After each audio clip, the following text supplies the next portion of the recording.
For centuries, people have searched for any physical description of Jesus Christ. The Bible itself offers little detail about his appearance, leaving historians, theologians, and artists to speculate.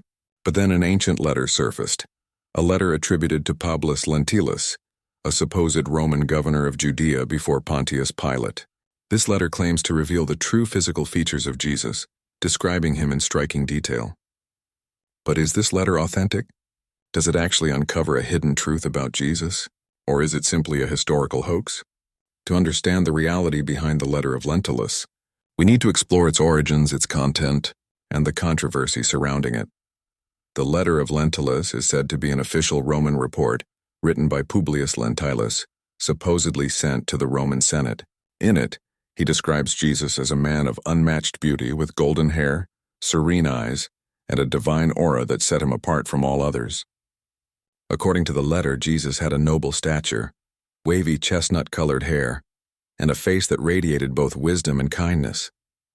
The letter paints a breathtaking portrait of Jesus, one that aligns with the classic depictions of Christ found in Renaissance art. But here's the problem. There is no historical evidence that a Roman governor named Publius Lentulus ever existed. This immediately raises red flags about the letter's authenticity. Despite doubts about its legitimacy, the letter of Lentulus spread widely across Europe during the Middle Ages. It was frequently referenced in religious texts, copied by scribes, and even used by artists to depict Jesus in paintings and sculptures. The idea of a physically beautiful, noble-looking Jesus fit perfectly with the Christian art and theology of the time. But where did this letter come from? And if it wasn't written by a Roman official, who created it and why? Historians now believe that the letter of Lentulus is not an ancient Roman document, but a medieval forgery. The first known references to it appear in the 15th century, long after the time of Jesus. Scholars suggest that the letter was likely written by a European monk or scholar who wanted to provide a detailed, noble description of Christ that could be used in religious teachings. One of the biggest clues that the letter is a forgery lies in the language it uses. The wording and style do not match authentic Roman reports from the time. Additionally, no Roman historian such as Tacitus or Josephus ever mentions Publius Lentulus as a governor of Judea. The entire persona of Lentulus appears to have been fabricated to add credibility to the letter. But if the letter is a forgery, why would someone create it? And why did it become so influential? One possibility is that the letter was meant to reinforce Christian beliefs during the Middle Ages. At the time, the Catholic Church held immense power, and religious artifacts, texts, and relics were commonly used to inspire faith. A detailed, official-sounding description of Jesus would have given worshippers a vivid image of their Savior, one that aligned with their artistic and theological ideals. Another reason could be the demand for relics and sacred texts. During medieval times, people sought tangible connections to biblical events, and forgers often created fake documents, relics, and artifacts to meet this demand.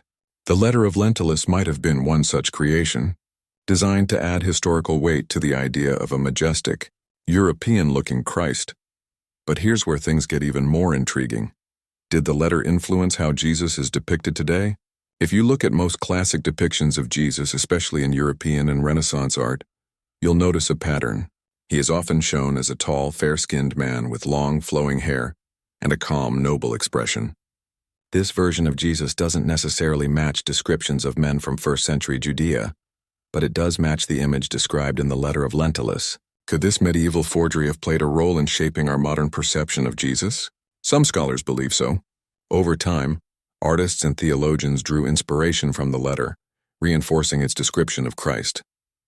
Even today, many traditional depictions of Jesus resemble the Lentulus description, rather than historical reconstructions of what a first-century Jewish man likely looked like. But if the letter of Lentulus is a forgery, what did Jesus actually look like? While we may never have an exact image of Jesus, historians and archaeologists have used ancient texts, cultural evidence, and forensic reconstructions to propose a more accurate depiction. Based on these findings, Jesus most likely had darker skin, consistent with Middle Eastern populations of his time, shorter, curly hair, and a beard in line with Jewish customs. He was likely of average height for a first-century Judean man, around 165 centimeters, and had a rugged appearance due to his life as a carpenter and traveling preacher. This portrayal is vastly different from the noble European-style Jesus in the letter of Lentulus. Despite the overwhelming evidence that it's a forgery, the letter of Lentulus still fascinates people today. It continues to circulate in religious discussions, books, and online forums. Some believe it holds hidden truths, while others see it as an example of how history can be rewritten to fit religious and artistic ideals. The story of this letter serves as a powerful reminder of how historical myths can shape our understanding of the past. While the real Jesus may never be fully known in appearance, separating fact from fiction helps us get closer to the truth. So the next time you see a classic painting of Jesus with golden hair, blue eyes, and a peaceful gaze, remember, it may not be based on history, but rather on a letter that was never meant to exist in the first place. If the letter of Lentulus was a medieval forgery, how did it become so widely accepted? The answer lies in how information was controlled and shared during the Middle Ages. At that time, the Catholic Church held immense influence over historical narratives, and written texts were considered authoritative, especially if they appeared to come from ancient sources. The letter was copied and distributed through monasteries, where scribes transcribed religious texts by hand. Since there was no easy way to verify historical accuracy, many people assumed that the document was real. Over time, it became part of religious literature, referenced in sermons, theological discussions, and even used to justify artistic representations of Christ. One of the most significant periods for the spread of the letter was during the Renaissance, when European artists like Leonardo da Vinci and Michelangelo sought inspiration for their religious paintings. The noble and serene image of Jesus described in the letter fit perfectly with their vision of divinity, leading to the iconic depictions of Christ that are still recognized today. Several key facts expose the letter as a later creation rather than an authentic historical document. First, there is no historical evidence that a Roman governor named Publius Lentulus ever existed in Judea. If he had, he would likely be mentioned in Roman records, yet he appears nowhere in Roman or Jewish historical accounts. Second, the style and structure of the letter do not match the formal reports written by Roman officials during the 1st century. Scholars have noted that the Latin used in the letter contains medieval phrasing, making it unlikely that it was written in antiquity. Third, the earliest known copies of the letter only appear in the 15th century, meaning it was unknown for over 400 years after Jesus' lifetime. If it were a real Roman document, it would have been referenced much earlier in Christian history. Finally, the image of Jesus described conflicts with historical evidence, aligning more with medieval European ideals than with what a Jewish man from 1st century Judea would have looked like. This raises suspicions that the letter was crafted to reinforce pre-existing religious imagery rather than to provide an accurate historical account. The letter of Lentulus is just one example of many religious forgeries that emerged throughout history. In the Middle Ages, fake relics, false gospels, and fabricated letters were not uncommon. Many were created with good intentions, to inspire faith, to give people a tangible connection to biblical figures, or to strengthen religious teachings. For example, other famous religious forgeries include the donation of Constantine, a document supposedly granting political power to the Pope that was later exposed as a medieval fabrication, the Gospel of Barnabas, a text that contradicts canonical Christian teachings and is believed to be a later creation, and the secret Gospel of Mark, a controversial text that some claim was forged to support specific theological arguments. These documents, like the letter of Lentulus, were used to shape religious beliefs and narratives, sometimes for political power, sometimes for artistic influence, and sometimes simply because people wanted to believe them. Why do people continue to believe in historically questionable texts like the letter of Lentulus? The answer lies in psychology. People are often drawn to mysteries, hidden knowledge, and lost history. The idea that a secret Roman letter describing Jesus might exist is exciting, and it plays into the natural human desire to fill in the gaps of history. Additionally, confirmation bias plays a role. If someone has always imagined Jesus as looking like the classic Renaissance paintings, they are more likely to accept the letter as real, even when presented with historical evidence to the contrary. Let's imagine for a moment that the letter of Lentulus were real.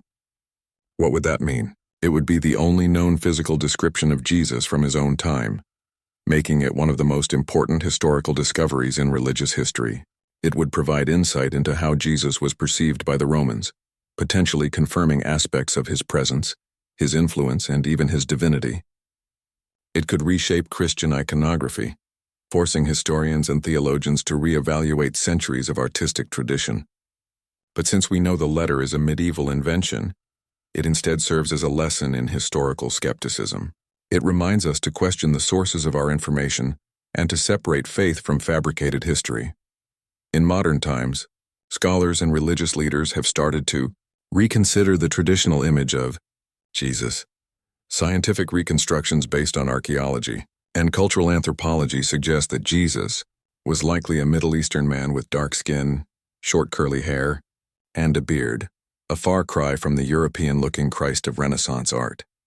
Films, books, and even churches are now beginning to embrace a more historically accurate depiction of Jesus.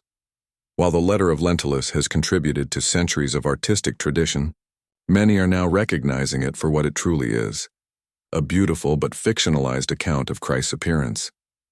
The letter of Lentulus is a fascinating example of how myths can shape history. Even though it was written over 1,000 years after Jesus' time, it still influenced the way millions of people envisioned him. But now, with modern historical methods, we can see it for what it truly is, a medieval creation designed to fit a particular artistic and religious ideal. So, what do you think? Should we continue to embrace the classic image of Jesus inspired by this letter, or should we strive for a more historically accurate representation? One thing is certain: the search for the true face of Jesus is far from over. And as history has shown us, sometimes the most accepted stories are the ones that need the most questioning.